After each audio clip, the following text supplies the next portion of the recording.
Leo thought his new guest house was a sanctuary. He thought he finally had a place where I couldn't reach him, but as his stepmother, it's my duty to ensure he's growing up properly. When the rain started and the lights went out, I used my spare key to show him that independence has a very high price. I watched Leo pack his last box with such determination.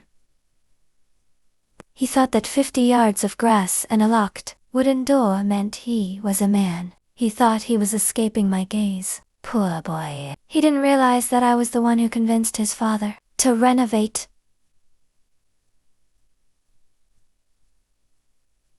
that guest house in the first place. I didn't build him a sanctuary. I built myself a laboratory. When I handed him that first set of keys, I made sure to hold his hand just a second too long. I felt his pulse jump. He's so transparent. I kept the spare key. Of course, I told his father it was for emergencies. But the only emergency was how much Leo needed to be taught about the real world. Dear listeners, before I began telling this complicated story of my life, I ask you to support my channel, subscribe, leave a like and write the comment which city you are listening from. This is very important for us, and now, enjoy listening. For the first week, I played with him. I waited until he was at his lectures, and then I let myself in. I loved the smell of his new man cave, stale coffee, and ambition. I'd fold his laundry, leaving just a hint of my perfume on his pillowcases. I wanted him to feel me there even when the room was empty. I wanted him to realize that nowhere on this property was truly his. Then, the rain started. The perfect, atmospheric excuse. I watched the lights flicker in the main house, put on my silk slip and a trench coat, and walked into the storm. I didn't knock. Why would I? It's my house. After all, the look on his face when I walked in was worth every drop of rain. He looked like a deer caught in the headlights. Helena, what are you doing here? He asked, trying to sound firm. I just laughed softly, the sound muffled by the rain on the roof. I walked past him, my wet coat trailing on his floor. I started checking his things. His books. His papers. The way he'd tucked his bedsheets. You're living like a boy, Leo, I whispered, standing close enough to feel the heat radiating off his neck. And your father expects so much more from you. He expects a man. He tried to stand up, tried to reclaim his space. I simply put my hand on his chest and pushed him back onto that small, twin-sized bed. Stay, I commanded. It wasn't a request. I let my coat slide to the floor. The power is out at the big house, Leo.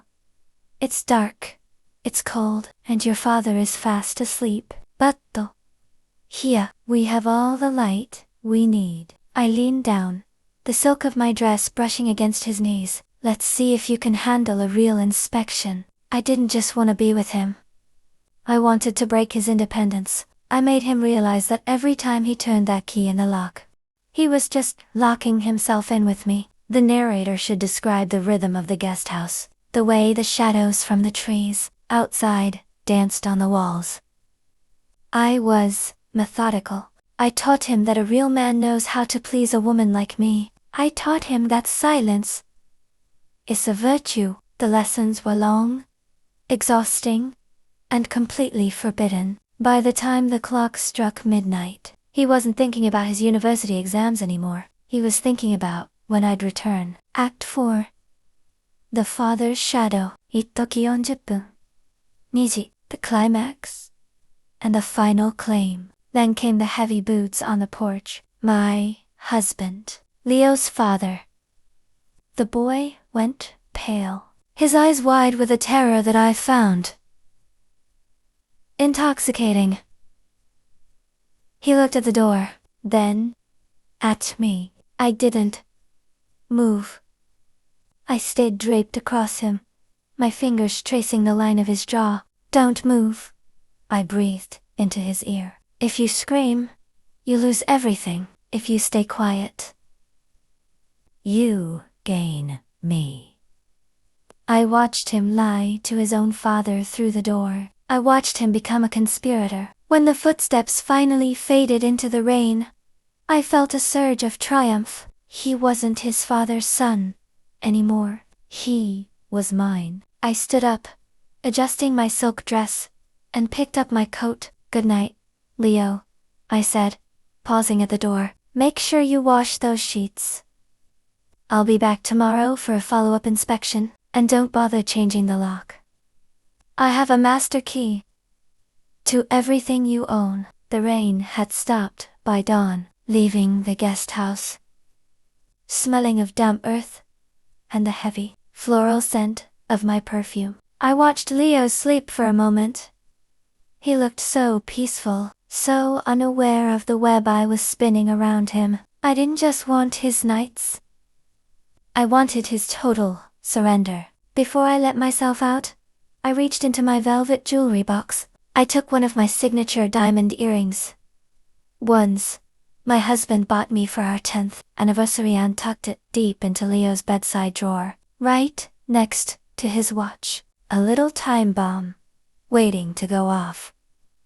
An hour later, I was sitting at the breakfast table in the main house, perfectly composed, in a white silk blouse. My husband was reading the paper, and Leo walked in, looking like he hadn't slept a wink. I made a show of touching my earlobe and gasping. "Oh, darling," I said to my husband. "I've lost my diamond earring. I must have dropped it when I was checking the breakers near the guest house last night." I watched Leo's fork freeze halfway to his mouth. The panic in his eyes was delicious. My husband, ever the protective provider, stood up immediately. "Don't worry, Helena." "Leo? You don't mind if I do a quick sweep of your place, do you?" "It's a small space. It should be easy to find." The walk from the main house to the guest house felt like a march to the gallows for Leo. I walked between them, playing the role of the worried wife. To perfection. Leo kept looking at me, pleading with his eyes, but I just gave him a cold, distant smile.